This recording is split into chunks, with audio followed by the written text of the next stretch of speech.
Halo teman-teman, kembali lagi di video saya ya. Tentunya dengan tema-tema yang selalu berbeda setiap harinya. Tema yang akan saya bahas pada video kali ini adalah tentang yayasan.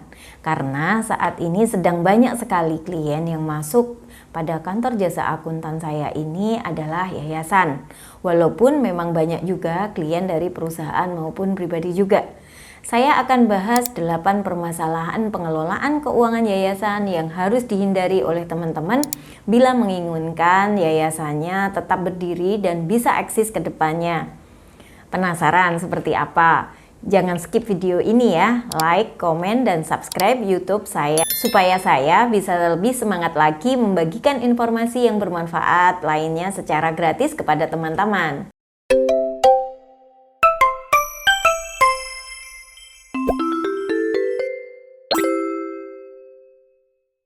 Permasalahan keuangan nampaknya menjadi hal yang selalu serius baik bagi organisasi bisnis maupun non-laba. Karena ini merupakan peranan penting dan kunci utama membiayai hidup dan kehidupan yayasan agar tetap eksis dan bertahan. Video ini akan saya bagi menjadi 2 chapter. Yang pertama, permasalahan yang sering dihadapi yayasan. Permasalahan pertama dan mungkin saja pernah terjadi di yayasan teman-teman adalah kekurangan dana. Yayasan memerlukan pendanaan untuk melaksanakan kegiatan-kegiatan yang telah direncanakan. Banyak yayasan yang mengalami kesulitan dalam mencari sumber dana yang memadai sehingga kegiatan yang direncanakan tidak dapat terwujud. Permasalahan kedua adalah kurangnya pengelolaan keuangan yang baik. Semua orang mungkin saja menganggap dirinya bisa mengelola keuangan, tapi apakah cara mengelolanya itu sudah benar? Atau apakah sudah transparan dalam penggunaan dana dan sudah adakah pengawasan dalam pengelolaan keuangannya? Yang ketiga, tidak adanya diversifikasi sumber pendapatan. Artinya adalah yayasan yang hanya mengandalkan 1 atau 2 sumber pendapatan sering mengalami kesulitan jika salah satu sumber pendapatannya tersebut mengalami masalah. Yang keempat, ketergantungan pada donatur tertentu. Beberapa yayasan hanya bergantung pada donor tertentu dan mengalami kesulitan jika donor tersebut mengurangi atau menghentikan dukungan keuangannya. Yang kelima, pengelolaan keuangan yang tidak tepat sasaran. Yayasan sering menghadapi permasalahan dalam pengalokasian dana untuk program-program yang tidak efektif atau kurang tepat sasaran. Yang keenam, kurangnya pengawasan dan pertanggungjawaban.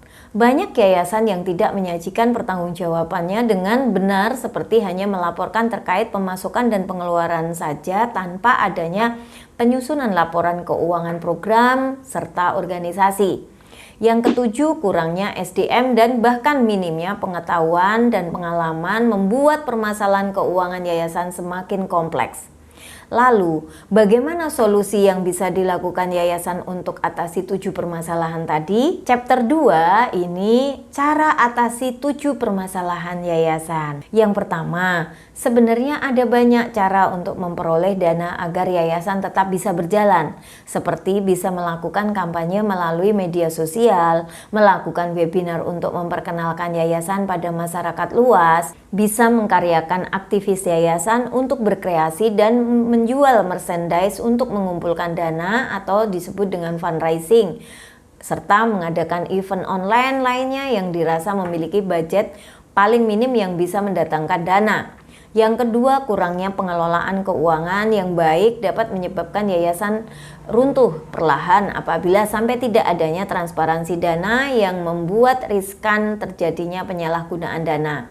Maka dari itu harus aware dalam transparansi keuangan. Yang ketiga, harus melakukan diversifikasi pendapatan. Cara ini bisa dilakukan dengan tips saya yang pertama tadi teman-teman. Kita bisa lakukan fundraising dengan berbagai cara. Yang keempat, ketergantungan pada donor tertentu memang agak sulit bagi yayasan untuk berkembang. Maka dari itu, cobalah untuk menarik donor lain bisa dengan membuat image atau citra yang bagus, kampanye online, dan membuat pertanggungjawaban dan pelaporan lembaga dengan benar dan tepat, maka donor lain tentu akan tertarik mendonasikan dananya tanpa khawatir dananya diselewengkan. Yang kelima, pengalokasian dana yang tidak tepat sasaran. Wah, ini nih ya teman-teman yang sering terjadi, gak dapat dana bingung, dapat dana banyak makin bingung juga pengalokasiannya. Makanya kita perlu melakukan pengelolaan keuangan yang tepat agar tujuan dari yayasan dan donatur dapat tercapai dengan maksimal. Yang keenam, kita harus menyajikan pertanggungjawaban dan pelaporan baik secara program maupun lembaga dengan baik sesuai dengan aturan. Selain membuat citra bagus, hal ini juga bisa menjadi bahan refleksi dan evaluasi ke depan bagi yayasan yang akan bertumbuh. Makanya jangan sampai tidak punya laporan keuangan organisasi ya teman-teman. Yang ketujuh, semua hal tadi akan bisa tercapai apabila SDM support pengetahuan mengenai keuangan dan pengelolaan dananya. Namun, bagaimana jika SDM tidak mendukung? Maka dari itu, SDM yayasan harus mau berpikir growth mindset untuk belajar hal-hal baru di luar zona nyaman mereka, agar keberlanjutan yayasan bisa berjalan terus. Going concern-nya bagus.